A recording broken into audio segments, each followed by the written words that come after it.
Recent studies reveal that nearly 90% of people will experience at least one major life crisis before they turn 50. Think about that, 9 out of 10. Tough times aren't an anomaly, they are a certainty. They don't ask for permission, nor do they knock politely before entering your life. They arrive unannounced, flipping everything upside down. You've felt it, we all have. And when you're in the middle of it, when the world feels like it's closing in, the question is always the same. How do I keep going? The ancient Stoics asked this same question centuries ago. They lived in chaotic times, surrounded by uncertainty, injustice, and suffering. Yet, instead of drowning in despair, they chose to rise above it. They developed tools, mental frameworks, to help navigate life's harshest storms. These tools weren't abstract theories meant for scholars. They were practical, grounded, and deeply human. They left us mantras, simple yet profound reminders that serve as guiding lights in life's darkest moments. What makes these mantras so important is their simplicity.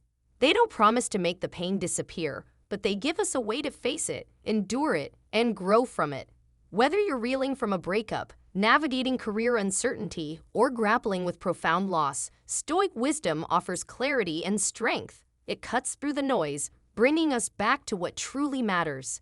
In this video, we'll be exploring 3 transformative Stoic mantras: Memento Mori, remember you will die; Amor Fati, love your fate; and the dichotomy of control, focus only on what you can control.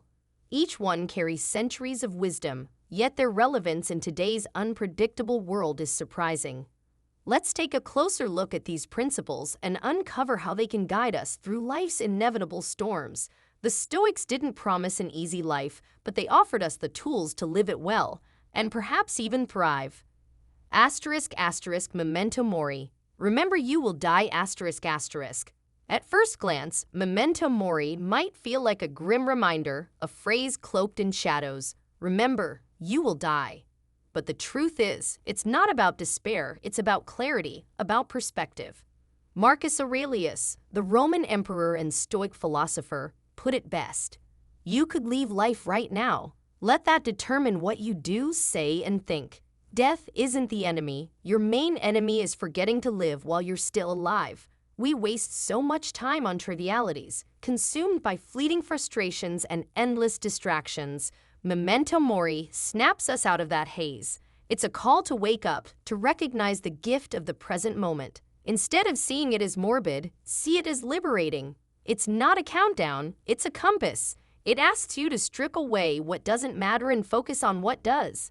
If we all carry the awareness of life's fragility, imagine how much more deliberate, how much more alive we would be.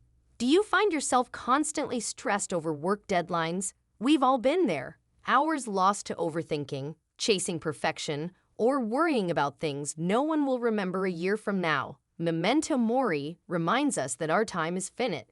Ask yourself, do I want to spend these precious hours on anxieties that don't serve me, or would I rather focus on what truly matters, on creating, connecting, living? Regret has a way of creeping into our minds, missed opportunities, unsaid words, paths not taken. But instead of letting regret paralyze you, let Memento Mori reframe it. Every moment is a fresh chance. Don't dwell on what you've missed. Ask, what can I do with the time I have left?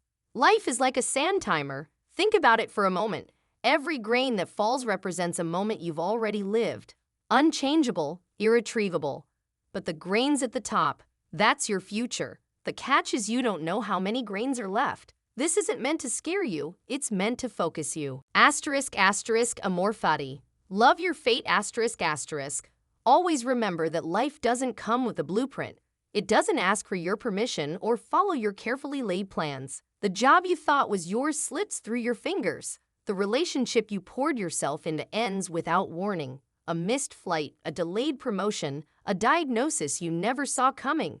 These moments can feel like betrayal, like life itself has turned against you. This is where Amor Fati steps in. Love your fate, not tolerate it, not begrudgingly accept it, but love it. It's a call to embrace every twist and turn, every hardship, every detour as if you'd chosen it. Friedrich Nietzsche, one of Stoicism's most powerful modern interpreters, captured the essence of Amor Fati perfectly. My formula for greatness in a human being is amor fati, that one wants nothing to be different, not forward, not backward, not in all eternity. It's not about pretending hardships don't hurt. It's about seeing them as necessary steps in your journey, as raw material for your growth. Imagine you're stuck in traffic, the kind that makes your jaw clench and your fingers drum on the steering wheel. The old you might grumble or let your frustration get the best of you, but with amor fati you pause. You say, "This moment is mine." Maybe it's a chance to listen to a podcast you've been meaning to start, or perhaps an opportunity to practice patience. The traffic isn't against you, it's for you. Missed opportunities, failed projects, and heartbreak often feel like life's cruelest jokes, but amor fati offers a different perspective. The rejection letter? It wasn't a door closing, it was a redirection to something better aligned with your purpose. The relationship that ended? It wasn't a mistake, it was. In 1914, Thomas Edison's factory was destroyed by fire, taking years of work and millions of dollars in equipment with it. Watching the inferno, Edison didn't collapse into despair. Instead, he told his son, "Go get your mother. She'll never see a fire like this again." Edison saw the fire not as an end, but as a new beginning. With insurance money and his resilience, he rebuilt, innovating even further. Life's obstacles can be seen as a fire too. When a forest burns, it's not for destruction's sake. It clears space for new growth. The setbacks, failures, and heartbreaks we experience are not meant to break us, but to transform us. They act as fuel, strengthening us and pushing us to grow. Today, with the internet and social media, daily inconveniences can seem magnified. A rude email may derail your day, or an unexpected detour might feel like a personal attack.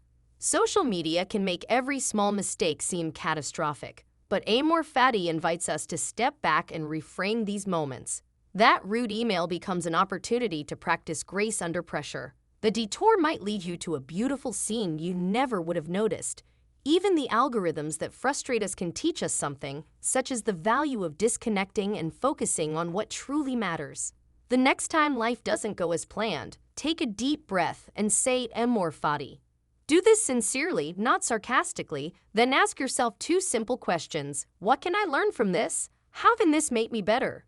It's not about pretending everything is perfect, but recognizing that even imperfections have value. Over time, this mindset becomes a habit and challenges become less daunting. Amor fati is freedom. It frees you from wishing for a life that isn't yours and empowers you to love the life you have, with all its flaws, detours, and surprises. When you stop resisting and start embracing, you'll realize that every moment, even the hard ones, is exactly what you need to become the person you're meant to be.